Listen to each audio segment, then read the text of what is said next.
Haleluya, puji Tuhan, salam sejahtera Bapak Ibu, Saudara-saudari, dimanapun Bapak Ibu berada, Tuhan Yesus memberkati dan mengasihi Bapak Ibu semuanya. Kembali hari ini kita akan bersama-sama belajar kebenaran firman Tuhan. Dan firman Tuhan saya ambil dari surat 1 Tesalonika pasal yang keempat ayat 13. 1 Tesalonika pasal yang keempat ayat yang ke-13, saya akan bacakan demikian bunyi firman Tuhan. Selanjutnya, kami tidak mau, saudara-saudara, bahwa kamu tidak mengetahui tentang mereka yang meninggal, supaya kamu jangan berduka cita seperti orang-orang lain yang tidak mempunyai pengharapan. Di dalam 1 Tesalonika pasal 4 ayat 13 ini, Rasul Paulus tidak mau jemaat Tuhan yang ada di Tesalonika tidak mengetahui tentang mereka yang meninggal. Renungan firman Tuhan hari ini saya beri tema mengetahui tentang mereka yang meninggal. Mengetahui tentang mereka yang meninggal. Bagi kebanyakan orang, tentang orang yang meninggal. Bagi kebanyakan orang, di balik kematian merupakan tanda tanya besar.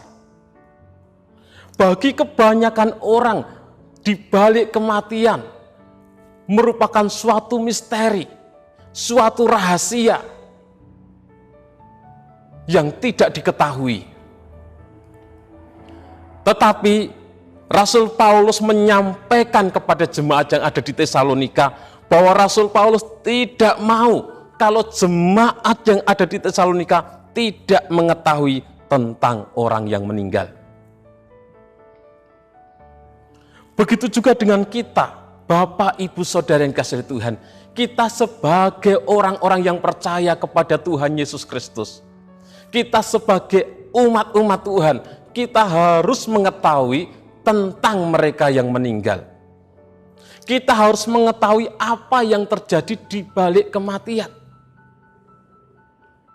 Memang kita belum pernah mati, kita belum pernah mengalami.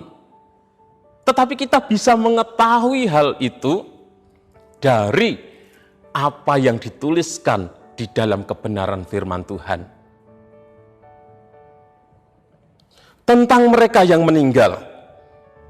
Yang pertama, orang yang meninggal dalam Yesus dikumpulkan Allah bersama-sama dengan Dia. 1 Tesalonika 4 ayat yang ke-14 saya bacakan. Karena jikalau kita percaya bahwa Yesus telah mati dan telah bangkit, maka kita percaya juga bahwa mereka yang telah meninggal dalam Yesus akan dikumpulkan Allah bersama-sama dengan Dia. Jadi orang yang meninggal dalam Yesus, artinya bahwa orang yang meninggal dengan percaya kepada Yesus, dengan beriman kepada Tuhan Yesus Kristus, mereka dikumpulkan Allah bersama-sama dengan Yesus. Orang yang meninggal dengan beriman kepada Tuhan Yesus, mereka ada bersama dengan Yesus.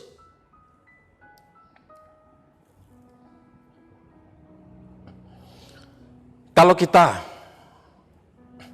mengingat kisah ketika Tuhan Yesus disalibkan, ada dua orang penjahat yang disalibkan bersama-sama dengan Yesus. Satu di sisi kanannya, satu di sisi kirinya. Dan ada salah seorang penjahat yang percaya kepada Tuhan Yesus Kristus. Salah seorang penjahat itu percaya kepada Yesus. Dan apa yang dikatakan oleh Tuhan Yesus ketika dia percaya kepada Yesus? Dalam Lukas 23 ayat 43 dikatakan, kata Yesus kepadanya, Aku berkata kepadamu, sesungguhnya hari ini juga engkau akan ada bersama-sama dengan aku di dalam Firdaus. Jadi orang-orang yang meninggal di dalam Yesus, orang-orang yang meninggal dengan percaya beriman kepada Tuhan Yesus Kristus, mereka ada bersama-sama dengan Yesus di Firdaus. Kalau begitu, bagaimana dengan orang yang meninggal di luar Yesus? Dengan orang yang meninggal dengan tidak percaya, tidak beriman kepada Tuhan Yesus Kristus? Tentunya mereka tidak ada bersama-sama dengan Yesus. Mereka juga sudah tidak ada di dunia ini lagi. Jadi orang yang meninggal itu tidak ada lagi di dunia ini. Orang yang percaya kepada Yesus ada bersama dengan Yesus di Firdaus. Orang yang tidak percaya kepada Yesus ketika meninggal juga tidak ada di dunia ini. Dalam Ayub 7 ayat 9 dan 10 dikatakan, sebagaimana awan lenyap dan melayang hilang, demikian juga orang yang turun ke dalam dunia orang mati tidak akan muncul kembali. Ia tidak lagi kembali ke rumahnya dan tidak dikenal lagi oleh tempat tinggalnya. Jadi orang yang turun ke dunia orang mati, orang yang meninggal tidak kembali ke rumahnya, tidak ada lagi di dunia ini.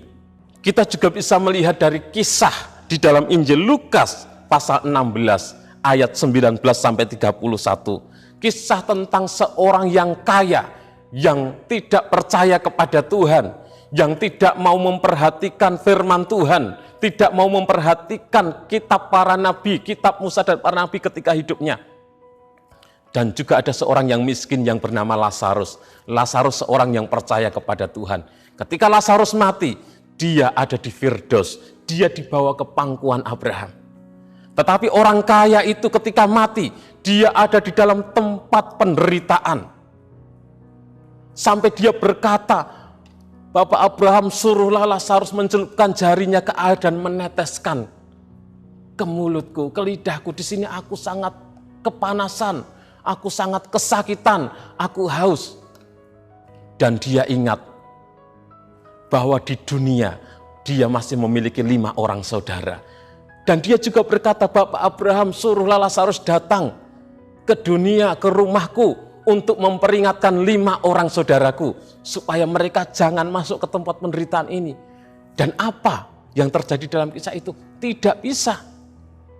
Jadi orang yang mati tidak ada di dunia. Kalau orang yang mati di luar Tuhan masih ada di dunia, tentunya dia bisa memberitahu ke 5 orang saudaranya. Tapi tidak bisa. Orang itu ada di Hades. Kalau kita membaca dari bahasa aslinya. Hades merupakan tempat dari roh-roh orang-orang yang mati di luar Kristus.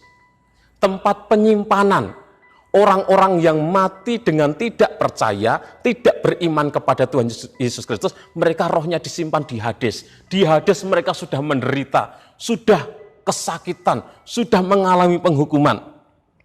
Dan mereka roh itu disimpan di Hades sampai kebangkitan yang kedua, yaitu setelah kerajaan 1000 tahun damai, orang-orang yang mati di luar Kristus akan dibangkitkan. Untuk apa?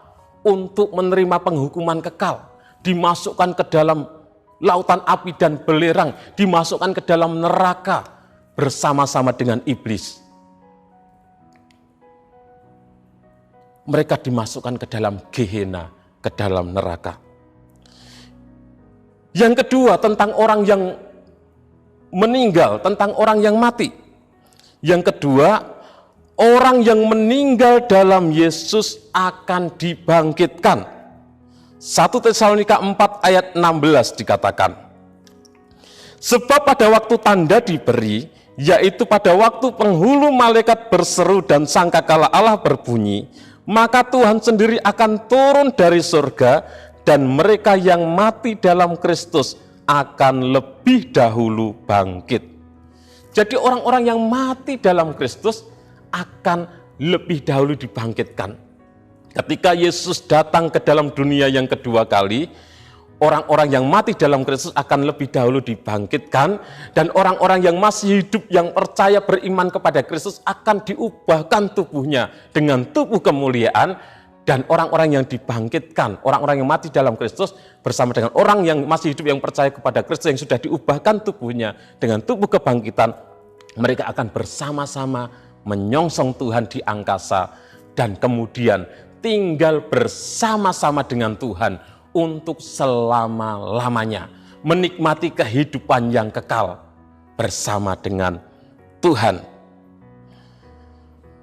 Bagaimana dengan orang yang meninggal di luar Yesus? Orang-orang yang mati di luar Yesus, orang-orang yang mati dengan tidak beriman, tidak percaya kepada Tuhan Yesus Kristus, mereka tidak dibangkitkan dalam kebangkitan yang pertama ketika Tuhan Yesus datang yang kedua kali ke dalam dunia ini.